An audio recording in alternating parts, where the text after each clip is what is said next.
Hey friends, it's me, Shane Blackshear, your host. You probably know by now that Compassion International is a sponsor of Seminary Dropout, and all the things I've told you before, that I'm so excited, that my wife and I have sponsored a child for almost a decade now, a couple of kids actually, and that I recently went on a trip with Compassion to Sri Lanka, and it was fantastic, and you should go check that out in Seminary Dropout 156. Was it 156? That's right, 156. Well, it occurred to me that I haven't told you one of the greatest things, and I say one of the greatest things selfishly about Compassion International, and that's receiving a letter from your sponsored child. So if you listen to Seminary Dropout 156, I told you about meeting our new sponsored child. His name is Seetham, and I had a great time just getting to know him. He was kind of shy, so I tried to not be over anxious around him. But today I got the first letter, and it was so good to just read his words. They were so sweet. They were so kind. And then also he drew this great picture of the scenery where he lives, and it was just so cool to receive that letter, and it's something that we look forward to. It's one of the small things that's not so small that Compassion does that makes their program so great and unique, and I know that Seetham is getting all that he needs. He's getting fed and he's getting schooling. Compassion's actually helping his family build a house, and I love that. And he knows about my life because we're going to be writing him letters back too. So we get this wonderful, special relationship between my family and his. And I can't say enough about Compassion International. Go, please sponsor. If you've been on the fence, go to compassioninternational.com/dropout. You can get any of your questions answered there. Or if you got more questions, hey, contact me. I'll answer them. But go there, compassion.com/dropout. Sponsor a child today. Okay. You're listening to Seminary Dropout, and I'm your host, Shane Blackshear. In cooperation with MissioAlliance.org, straight from my house in Austin, Texas to yours, interviews with leading Christian authors, leaders, and thinkers. Because good theology should be for everyone. This is Seminary Dropout. Let's go. Hey friends, just a quick note before this episode starts. If I can be honest, I'm always a little bit nervous when I do a podcast or write something online that's a little bit controversial. I do not relish debating or conflict at all, really. It's just, I don't have a stomach for it. It's not my personality. But nevertheless, I think it's important to talk about important issues. And today on the podcast, we're talking about abortion. A lot of times when there's talk of abortion, you hear people say things like, well, if you're really going to be pro-life, then you need to talk about or address the death penalty or war and violence or racism or poverty. And to that I say, absolutely. I'm completely with you. And so if that's you, then I would really encourage you to go check out the episode of Seminary Dropout with Shane Claiborne, where we talk about the death penalty, to listen to all of the episodes of Seminary Dropout where we've talked about war and violence, all the episodes where we've talked about racism and the problem of racism in America today, all the episodes where we've talked about poverty. I wholeheartedly agree. All of those things are, to me, very much a part of a pro-life ethic.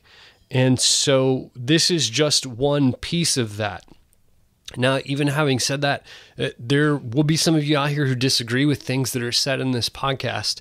And if you want to, talk about it with me on Facebook or Twitter or the comments section of this, I welcome it. But what I will ask is that we all respect just the human dignity, the image of God in each other when we do those things. So with that spirit, I want to go on to this great interview. My guest is Karen Swallow Prior. Karen is a professor of English at Liberty University. She's the author of several books and contributes to Christianity Today, The Atlantic, and Relevant Magazine, among other publications. And for the second time, Karen, thanks for being on Seminary Dropout. Thanks for having me. I think it's been a little while, so it's good to be back. It has. We were talking about Fierce Convictions whenever that came out. Was that a couple years ago now? Yeah, that's been, it'll be 3 years this fall. So yeah, wow, time flies. It really does. Time flies when you're not writing a book. Feels like yesterday.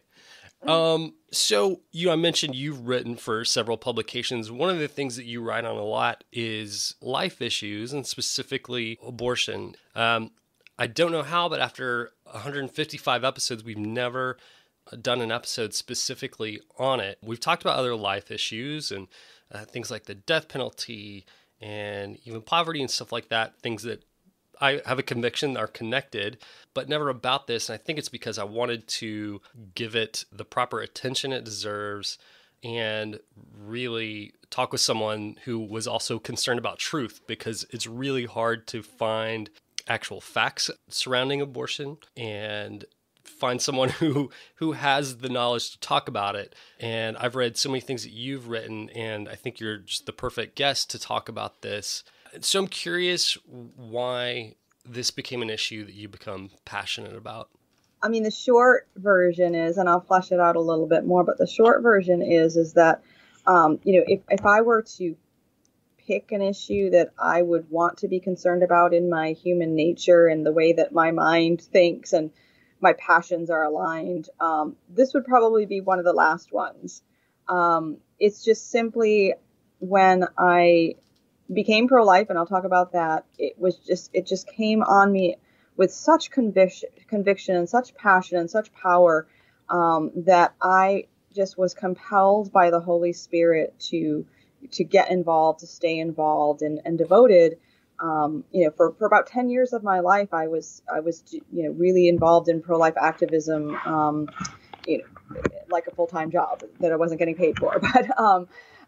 And so it's just something that the Lord called me to, and a conviction that He gave me. And it started really, it's when my little country Baptist church that my husband and I were attending back in upstate New York, the pastor was going to have a sermon on abortion.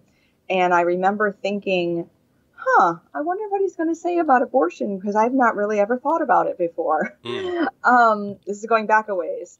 And because of an unexpected emergency at my job, we had to miss that sermon. And this is why I remember it so well.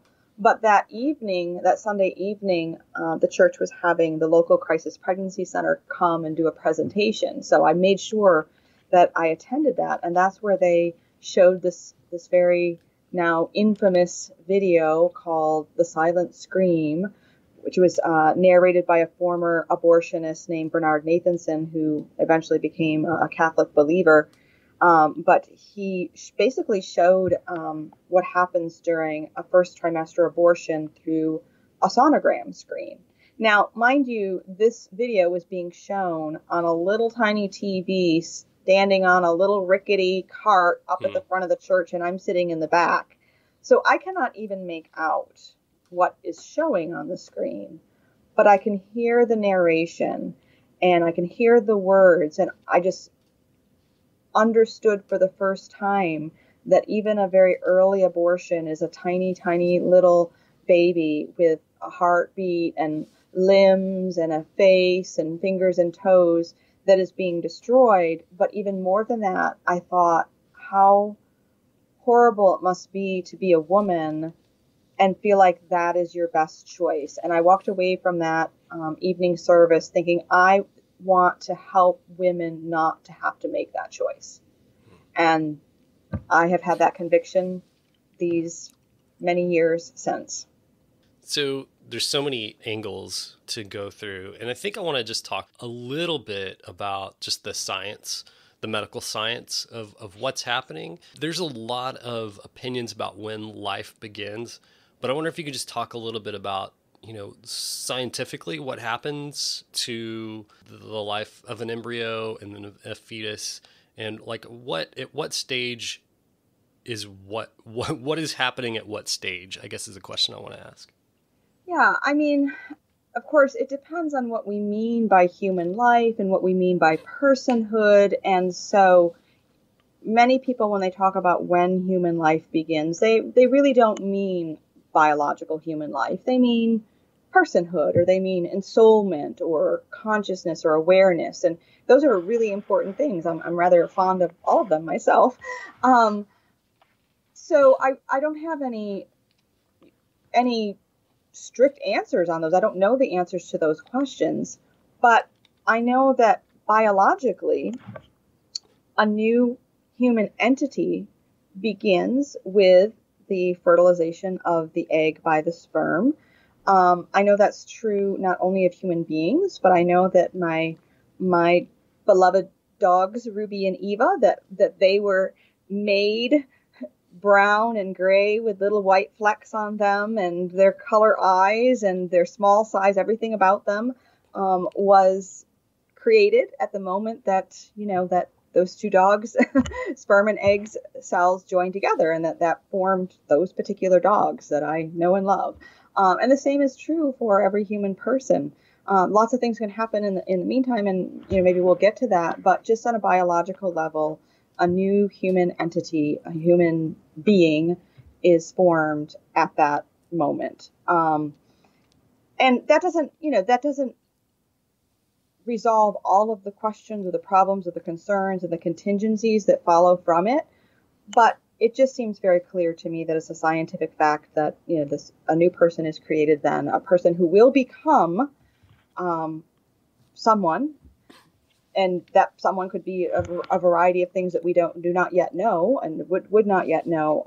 But that is whoever that person is and is going to be begins then, in the same sense that the person that I was going to be after I was born, or when I was 3 years old, or when I was 12 years old, was also continuing to become and grow and develop, and hopefully still today. I read something not too long ago that kind of gave me pause. And that was about embryos and their development. And there's this guy, this bioethicist named Leroy Walters, and he's the one who came up with the 14-day rule. Do you know about that, Karen? Is this with implantation? So the idea is, with research with embryos, there's a generic rule of thumb. It's a guideline here in the U.S. In some places it's law, but when experiments are being done on embryos, they can't do experiments or keep those embryos alive past 14 days. Mm-hmm. And the 14-day rule, Leroy Walters came up with that. And basically in the 70s, when they're trying to find guidelines, this was just after Roe v. Wade was passed. So they're trying to figure out, like, well, where is the line? Mm-hmm. When they're experimenting with embryos, how long can they keep those alive? And so they had a commission. Leroy Walters is one of them. He testifies and he says, most conservative side would just be, we can't use them at all because, there's after conception, there's something there. And then in the most, allowable side, I think he said like 8 weeks. And that's when I think he said like a central nervous system starts developing. And somebody said, well, what do you think? And he said, well, I think about 14 days is a good rule. And he was basing it on the idea that basically after 5 days or before 5 days, about 50% of embryos are discharged naturally from the body. And so kind of the idea is like, if these things are morally significant, then why are half of them naturally being flushed out of the system? Does that make sense? It does. And I've not heard of the 14-day rule or this particular researcher, but I have actually been asked that question a number of times because there have been some other studies that again, yeah, right, that show that 50% of fertilized eggs fail to implant, or some number like that. But no one has yet even attempted, in my discussions about that question, to explain why that fact makes these fertilized eggs morally insignificant? I mean, 100% of us, born fully developed human beings, will also die at some point. So why does the fact that an early natural death that occurs even 50% of the time how does that change the moral significance of the fertilized egg? I mean, I think probably, that there are reasons why a fertilized egg like that would naturally miscarry or fail to implant, but that natural act or that natural phenomenon does not. I'm not following. I've never heard anyone explain why that then makes it okay for us to, intentionally prematurely end that life. Gotcha. Does that make sense? Yeah. So I think what you're saying is, it's almost like, well, we don't know. If we could only experiment on that 50% that we're going to die anyway, fair enough, but we don't know what that 50% is. And all of us were at that stage one time. Right. Yeah. Okay.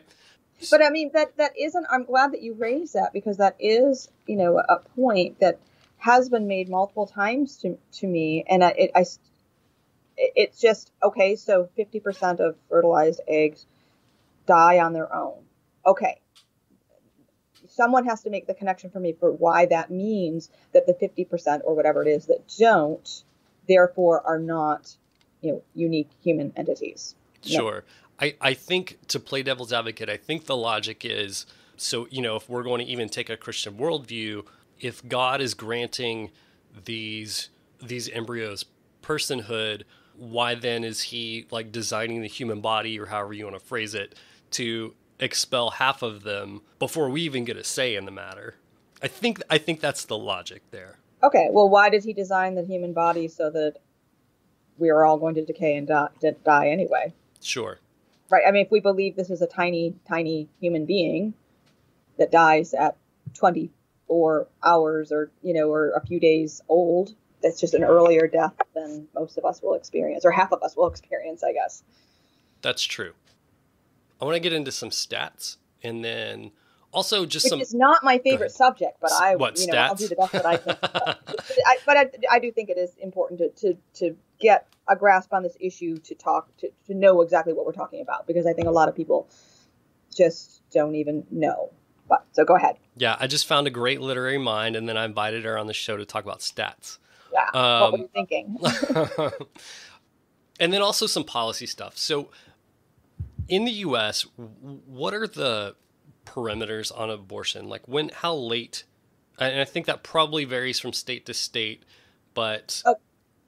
Okay, I'm so glad you asked this question. Go ahead. All right.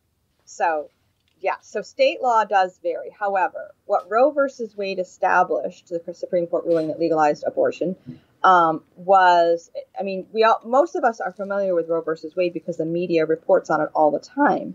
It broke up this pregnancy into trimesters, and said that essentially that the states could not regulate abortion or outlaw abortion within the first two trimesters, and could in the last trimester, but they could not outlaw abortion in the last trimester if the mother's life or health were in danger. What most people don't know, and very few media outlets ever report when talking about abortion, is that on the same day that Roe versus Wade was handed down, the court also handed down a decision called Doe versus Bolton, which defined health and life of the woman. And they included a definition that's so broad that it literally includes familial health. So in other words, when you could take the two rulings together, which is how the court designed them to be, a state cannot outlaw abortion in the last trimester if it affects the woman's health, mental health, family health, which basically covers everything. Family, what do they mean by family health? Well, if her family's health and status and welfare of her family might be, hurt by having another child. So familial health. So in other words, if her reason is that my family can't bear the burden of another child or this child, because oftentimes there are reasons, other reasons that go along with it, then the state cannot prohibit her from having an abortion. So effectively, abortion is legal through the moment of birth in all 50 states. And there haven't been states that have restricted that? Because there are restrictions on the books, but if a woman were to seek an abortion, in the 9th month of pregnancy and not get it, she would have a case. Also, the more pragmatic situation for this is just simply that you're not going to find providers in every state who are going to provide abortions this late, even if they can. So the law says, one thing, and then what's actually practiced ends up looking a little bit different. But late-term abortions are constitutionally legal for virtually any reason through the moment of birth. Okay, so that's pretty... And anyone can Google this. Look it up, Doe versus Bolton. Yeah. Okay. So that's pretty significant. Up till basically, you just got to be on the wrong side of the birth canal to be legally aborted, basically. Right. Which is why, and it's been a few years, but there've been a couple of pieces of legislation like the Born Alive Act, which was to make it illegal to kill an infant who survived an abortion, who was supposed to be aborted but survived, made that illegal, and then the partial birth abortion legislation, which meant that the abortion had to be completed while the child was still completely in the birth canal. So, we wouldn't have these pieces of legislation if they weren't things that were happening. Now, of course, they are not the norm. No, I'm certainly not going to pretend that women in masses are getting abortions at 9 months. However, when we look at the number of abortions that take place, around the country on an annual or even daily basis, those numbers themselves are so staggering that even a small percentage of them that might be later still is far more common than most people imagine. Yeah. There has been, this is really tangential, I hesitate even to mention it, but there are movements out there for what they're calling after birth abortion. And I don't want to pretend that all abortion proponents or pro-choice proponents are for that, but you have to see that the logical conclusion of it's okay if it's on that side of the birth canal leads to why is it different on this side of it? Right. There is a logic there. There's more, to me, there's more logic in that kind of position or in Peter Singer's position. Peter Singer is the, professor of ethics at Princeton University. I recently spoke on a panel with him actually about abortion up at Princeton. But, his position is that a family should have up until about 2 years after birth to decide whether or not to welcome the child into the family. He's really thinking of severe deformities that might not make themselves, the extent of them might not be evident until about 2 years. And because he thinks that consciousness and self-awareness develops at about 2, that's where he draws the line, which again, I think is morally horrific, but there is a consistency there. If he thinks that if one thinks that human beings are merely animals without souls and everything that goes along with that, then there's a consistency there in that position. Well, you bring up the idea of disabilities. I find it so interesting that the secular progressive way of thinking is to give much dignity, and I affirm this, give much dignity to those with disabilities, and yet often a reason for abortion that is given is some sort of disability or Down syndrome or something like that. Yeah, because I think we have to understand and affirm the impulse behind that, because it is one of compassion. But the Bible says the compassion of the wicked is cruel, and I think this is an example of that.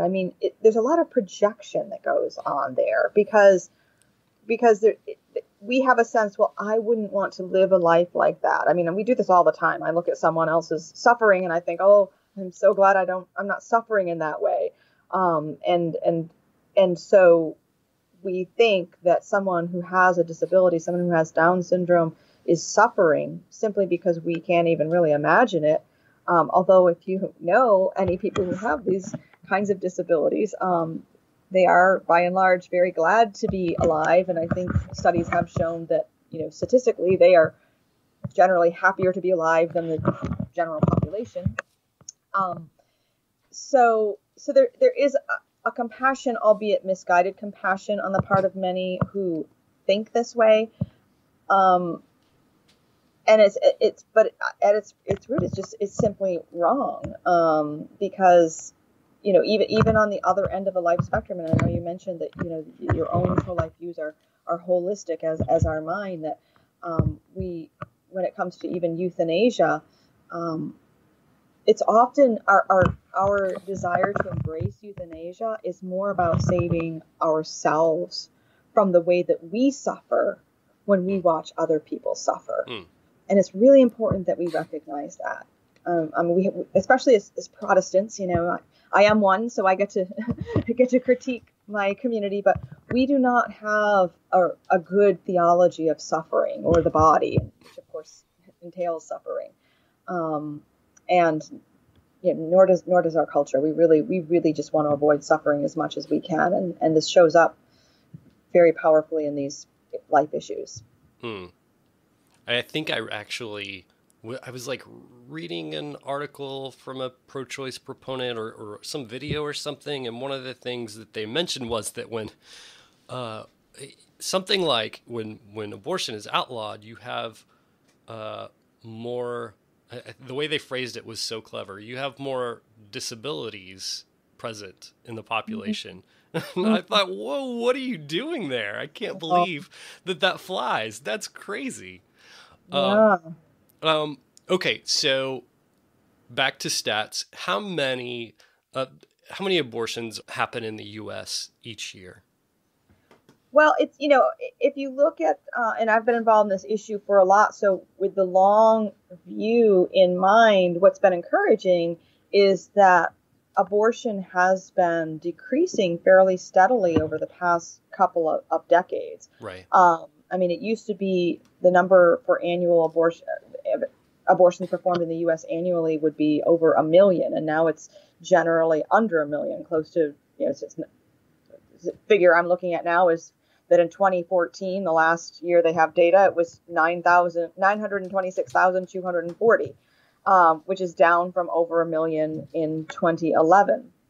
But those are still huge numbers. I mean, when I first started as an activist in this movement, the number was that 1 in 3 pregnancies were ending in abortion. Now it's 1 in 4, which is a pretty significant improvement, but it's still 1 in 4 of every pregnancy ends in abortion. This is not, I think so many people have the idea that abortion is just, it's just something rare and unusual and unfortunate, but it's just something that's the best choice every now and then in extreme circumstances. 1 in 4 does not match up with that kind of narrative about abortion just being a rare thing in desperate circumstances. 1 in 4 means that our entire economy, our family structure, our social structure, our medical structure, our sexual ethics, our everything that is utterly dependent upon abortion. When we have 1 in 4 pregnancies ending in abortion, our whole lives as a society depend on abortion. Because how different would our society be if most of these babies were born, or if most of these unwanted pregnancies never happened in the first place? Well, I'm glad that you brought that up, the desperate situation. Out of the abortions, how many are those that were pregnancies caused by rape or incest? Do we have good stats on that? Well, I don't have the latest ones, but pretty consistently, and I'm going to be conservative here. the number, I mean, this was actually being generous. The number of the so-called hard cases are like 5% of all abortions. And within that, maybe 1 or 2% of, rape, incest, or disability. Now, that number may have changed from a few years ago when I last looked at it, but it is the vast, vast, vast minority of abortions.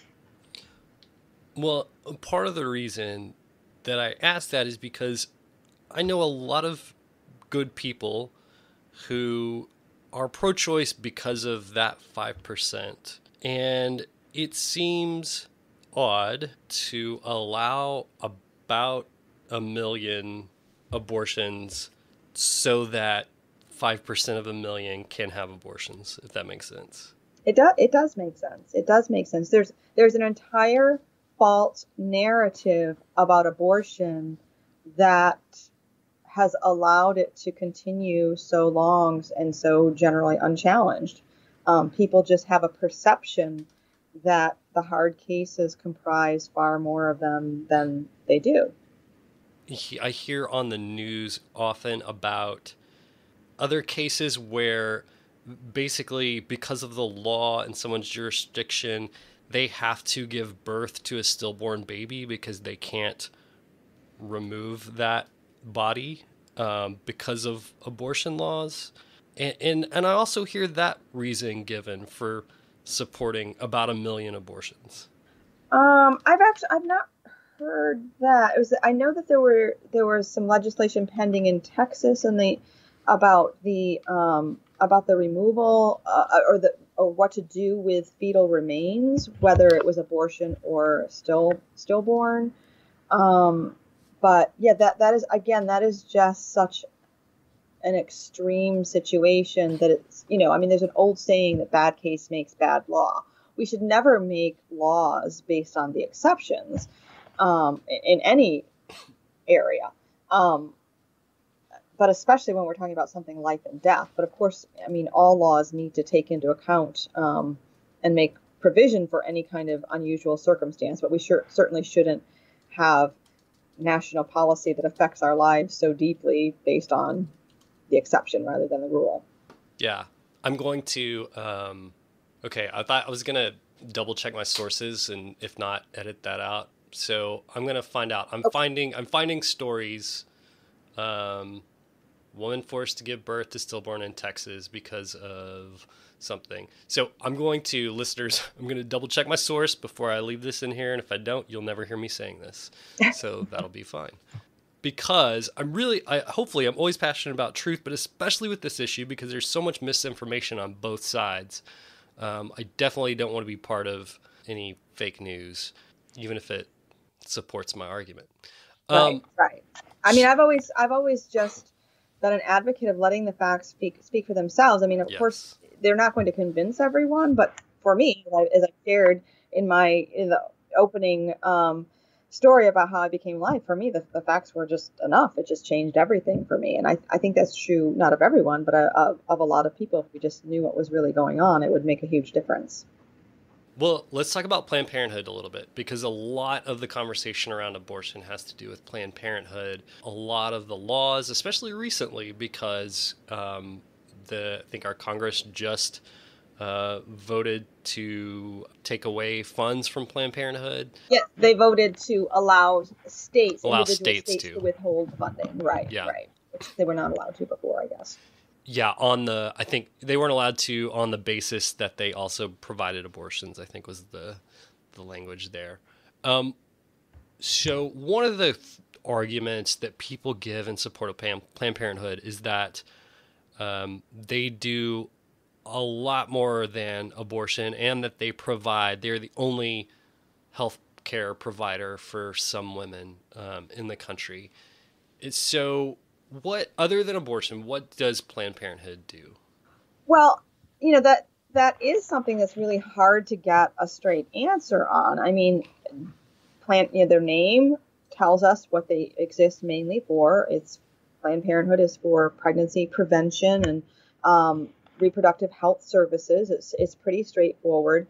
I think part of the problem is Planned Parenthood is such a huge organization with so many sites that in so many cities and communities that operate probably somewhat differently, that they probably aren't all the same. So there may be a couple that offer more comprehensive services, and then, they can say that they offer these.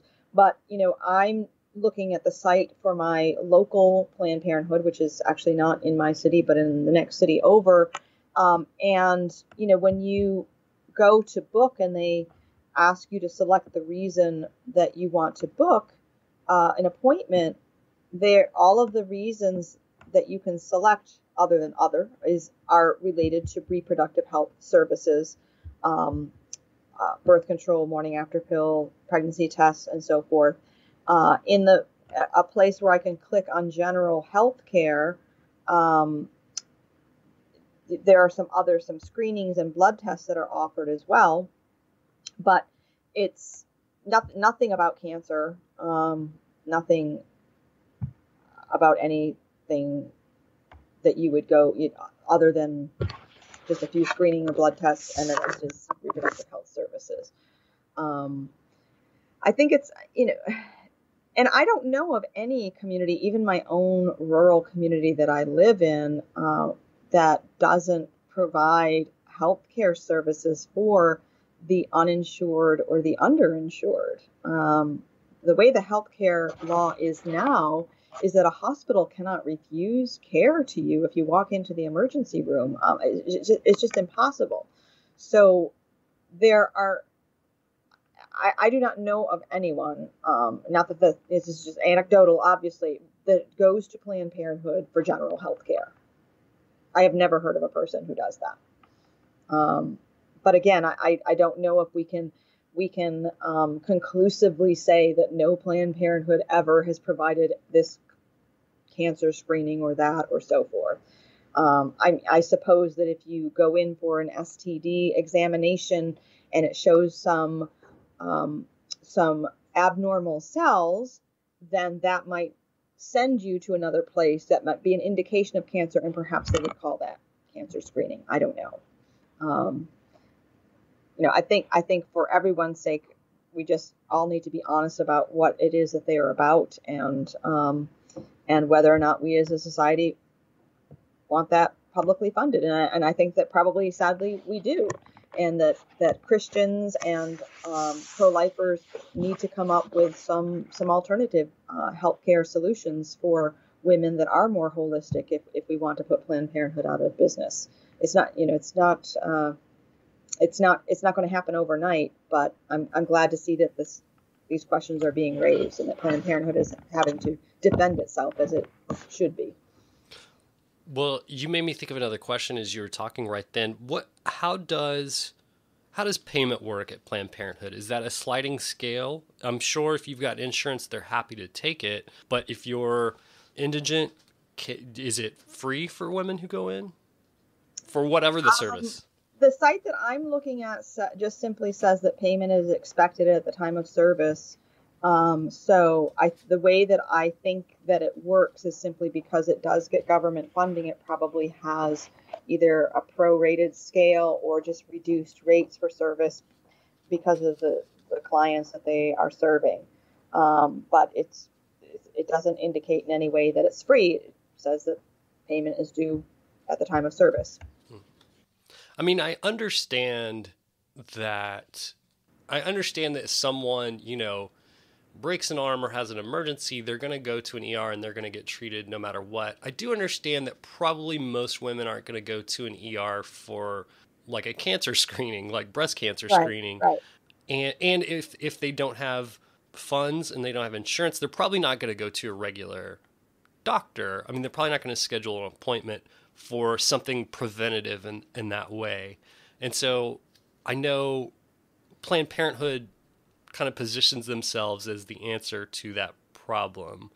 Yeah, I don't see anything here about mammograms, which are really one of the most important cancer screenings available for women. And, it's crucial for women over a certain age or with certain predispositions to get. There's nothing here for that. I mean, when I was a teenager, Planned Parenthood, which is a long time ago, granted, but I mean, Planned Parenthood was just a place you went to get your birth control so your parents wouldn't know. Just be totally blunt about it. Because it's kind of a no questions asked. I think they just like hand it out there. Which is the no questions asked part is one of the things that has gotten or should have gotten Planned Parenthood into even more trouble, because when underage girls are going there for abortions and being brought in by older men, you know, and there's any indication that there may be some kind of statutory rape or sexual abuse going on, that is something that that would make those healthcare providers mandated reporters. As an educator, I'm a mandated reporter. But that's been another area where Planned Parenthood has had to be investigated, but really has not been held to account. Are they helping to cover up the rapes of underage girls by family members or other men? Well, I think something you said earlier really should be the takeaway, is that Christians should be really providing alternatives to this. Places where poor women can go and get good health care, can be taken care of. And then just also on the front of giving birth, it is incredibly expensive to give birth in this country. In helping with things like adoption, and also helping creating circumstances in which it is easy for a mother to keep her baby and take care of it.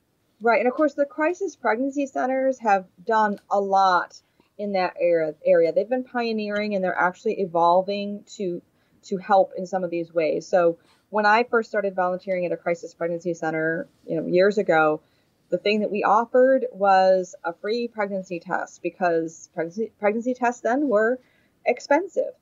Now they're not so expensive. I think you can get them at the dollar store.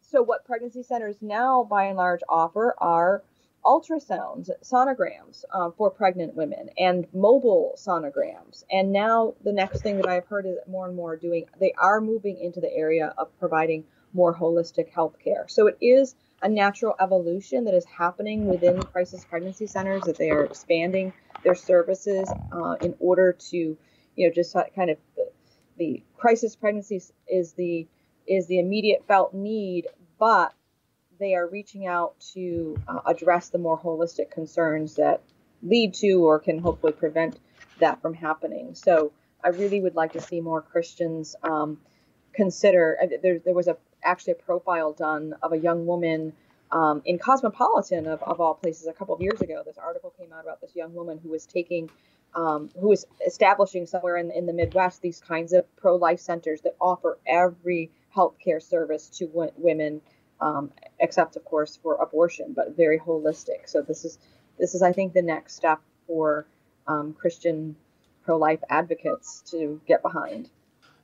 So this next question is one that it really depends who you ask, and people will be very adamant about their answer that they know it. It's not disputed that tax dollars go to Planned Parenthood. That's fact. Everyone knows that. But do taxes go to pay for abortions at Planned Parenthood? Well, again, this is getting into beyond statistics into economics. So I don't really, but I think what Planned Parenthood is legitimately able to say is, I mean, if you get tax support, I mean, all you have to do is just, say it's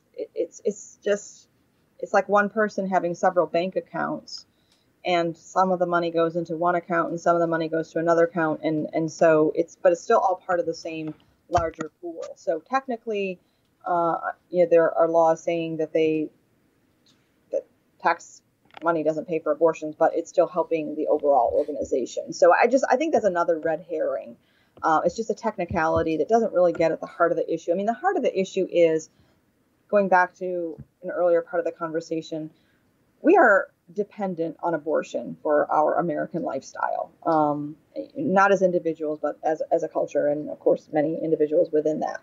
And we have just got to, we've got to first of all recognize that, and just do a paradigm shift if we ever want to see it end. I wrote in an article last year about how impossible it might seem. But if you think about some of the paradigm shifts we've had in culture on other issues that are, I'm not comparing, but the only point of comparison is just that they would at one time have seemed like things that could never change. And I think about the slave trade, or I think about even just simply the tobacco industry. I mean, 50 or 60 years ago, the tobacco industry was a huge part of our economy, and everybody was smoking. Everyone took it for granted, and we've done a complete shift on that. And there are laws and regulations, but it's not outlawed. But we as a culture have completely changed our mind and our economy and our advertising and education around smoking. I'd like to see us do that with abortion. Just obviously, I think that abortion should be illegal because it's killing children. But even if we can't get to that point right away, there's so much that we can do to help people see how unhealthy abortion is for women, how unhealthy it is to live the kinds of sexual lives that end up being so dependent upon abortion, and it all begins with understanding just how deeply embedded abortion is in our society, I think, and finding that not acceptable. I mean, even if you're pro-choice, I don't know how you can think that that's acceptable. Well, and I think that answer is part of why I thought you would be so perfect to talk about this, because, like I said, there are some pro-lifers who will adamantly say that tax dollars go to abortion, and of course pro-choicers who say no, a dollar never goes to abortion. And of course there's subtlety in the real fact there, and it seems like the real fact is that no, when an abortion takes place at Planned Parenthood, they're not marking that down somewhere and the government is reimbursing them for that expense. But there are a lot of expenses that Planned Parenthood gets tax money for, so that they don't have to spend their abortion money on. It sounds like, there is subtlety there, but it does feel like people are saying, "Hey, don't worry, we're pouring water into this side of the bathtub, not that side of the bathtub." Right. And it comes down to ultimately kind of some word or numbers games, when what we just really need to be concerned about is abortion. I mean, I don't care less about the child whose life is taken by my tax dollars than I do the one whose mom's great expensive health insurance coverage paid for. I mean, to me, that's not a big issue to me.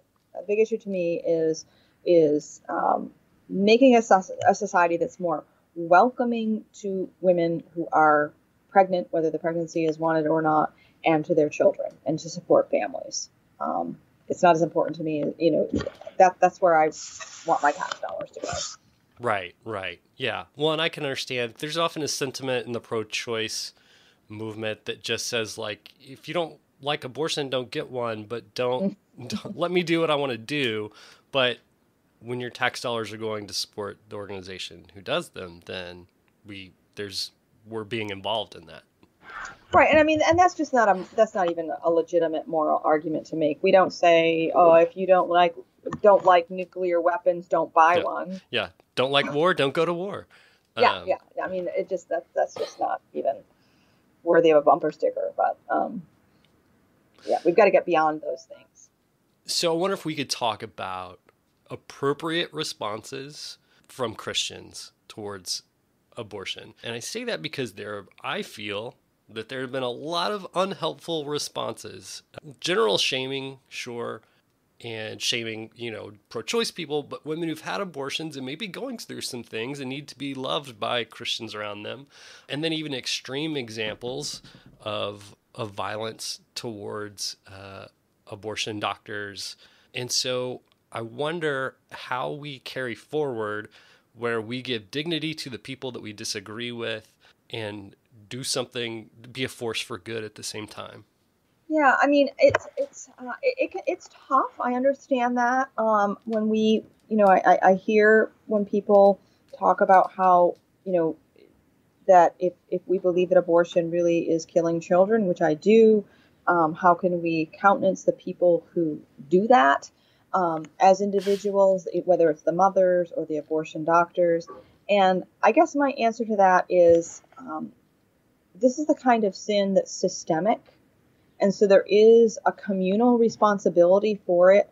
I mean, I believe that, that the women who get abortions, yes, they are individually culpable for that decision, but there's also a communal guilt too, because we as a society, we the people, have voted in legislators. Even if I didn't do it myself, I have not, we live in a democracy. It's up to me to convince people otherwise. We have voted people in who've passed these laws and so forth.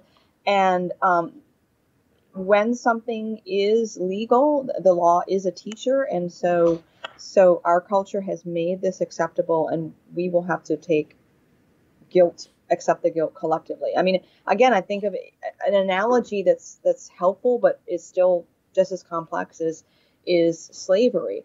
I mean, it's easy for us to look back at the people in the 18th century who supported slavery and didn't see how evil it was. And it's easy for us to say, well, I would never have done that. But we don't really know for sure because we can't see past or see through the kind of cultural water we're swimming in. And so that just really tempers my judgment of the people who are caught up in this business, whether it's the giving or receiving end. And surely there are people who are just simply depraved and evil involved in this. I just finished reading the horrific account of Kermit Gosnell, the late-term abortionist who ended up killing a number of born infants. And it's just, but the thing is, he did not operate alone. The state and federal agencies that had oversight of him were absent and missing in action for years and years and years, and allowed it to go on. So there's a lot of accounting we have to do as a culture, but ultimately, I'm pro-life because I believe in the value and worth and dignity of every human being, and that includes the people that I disagree with, and it even includes those who provide abortions. And so their lives are valuable too. There will be justice at some point, but I want to win them over as well. I don't know about, you may disagree, and that's okay, but I refuse to believe that the only thing I can do, or the most important thing I can do, is vote. Because, we just had this election where Donald Trump was voted into office, many by pro-life people for pro-life reasons. But I refuse to believe that I had to vote for a man who, in my opinion, every other thing about his life does not value the sanctity of life. And so I have to believe that outside of that system, there are important things that I can do as a Christian. Absolutely. I mean, if we look back, there's a great little book. It's a kind of a classic called Third Time Around. And the author's name is escaping me, but he basically calls the pro-life movement of the 20th century the third time around of the movement, and finds its beginnings with the early Christians in ancient Greece and Rome who went about saving the infants who'd been left abandoned to die in the wilderness or along the city walls. And they lived in a very anti-life culture and were in no position to change the laws, but they succeeded in cultivating a pro-life culture within that culture as Christians, and saving the lives of babies and helping families and promoting a pro-life ethic that is the one that we've inherited today. So there's a lot of things that can be done apart from the political and legislative realm, and we need to have a multi-pronged effort and work on them all. One of the things that I find so insidious about abortion is that for other issues, when you are trying to, when people try to rally others to their cause, the thing that you do is you let survivors tell their story. Hmm. And there are so very few survivors of abortion that kind of takes care of itself. Yeah. And so we're left with the silence of those very important voices. I mean, there are some out there. There are some. Yeah. But yeah, their voices will never get to be heard, and that just makes our job really a lot harder. That's a sobering but true insight.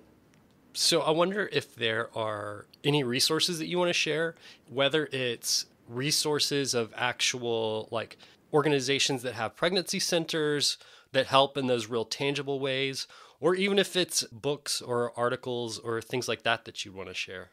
Yeah, well, I mean, I think almost every community does have a pro-life pregnancy center somewhere nearby, and they shouldn't be hard to find. Some of them are part of a network, some of them are just sort of standalones, and I think those, I'm really fond of those centers. I put in a lot of years serving and leading them, and I think that there's so many ways that one can assist and help them, and it's direct assistance to the lives of those who are being affected by potential abortion decisions.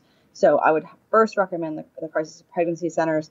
I would then, I think people who might just be wondering or doubting about some of these numbers we've thrown around, just get on the official websites of Planned Parenthood, its research arm, Alan Guttmacher Institute, or even just the government pages, the National Health Institute of Health, where these numbers are, and just take a look at them and know the facts and see how sobering they are. There's a lot of data about the ages of women getting abortions. More than half of the women who get abortions are in their 20s and 30s. So it's not just the young girls that we think are so vulnerable. Just to get a better picture of what is going on. I think that's just being armed with knowledge and then being ready to help and serve. Planned Parenthood's own research wing gives away or states the number of abortions that are done every year.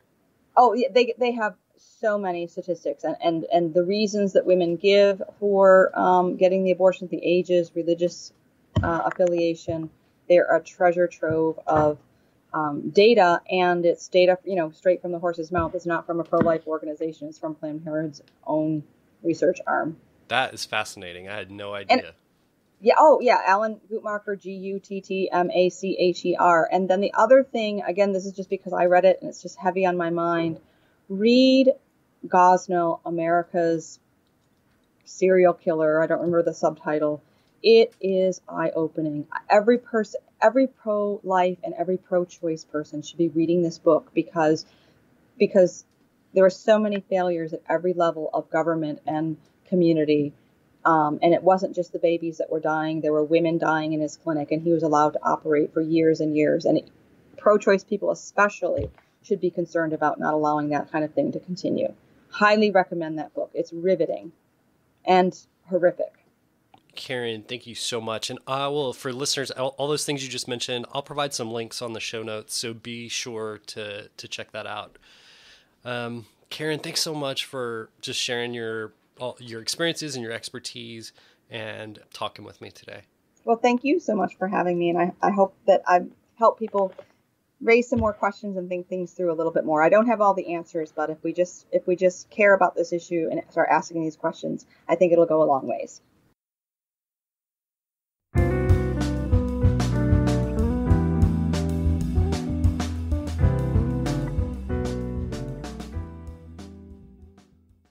Thanks for joining me for another episode of Seminary Dropout. Remember, you can find all the show notes for this show and all shows at shaneblackshear.com. Oh, and hey, have you ever thought about starting your very own podcast? I bet you have. And I think you should do it. In fact, I've created a course just for you to teach you everything that I've learned over the last couple of years producing Seminary Dropout. So if you're interested in podcasting and want to learn how, go check out my course. You can go there by typing in podcastingforeveryone.org. And you can get a special discount by typing in the discount code Seminary Dropout, all one word. That'll give you 25% off. So go Check it out. If you have any questions, let me know. Okay. Thanks to those that left ratings and reviews on iTunes this week. Remember, that keeps the show front and center. Also, remember, you can find me on Twitter at @beardonabike. That's @beardonabike. Also, I'm on Facebook, facebook.com/ShaneBlackshear123. And remember that Seminary Dropout is listener supported. You can visit supportseminarydropout.com and press Become a Patron. Remember, this music you're listening to right now is by D.L. Rossi. You can find him online on iTunes and at dlrossi.com. All right, thanks again for joining me for another episode of Seminary Dropout. Stay tuned for next week's episode. Love you. Take care.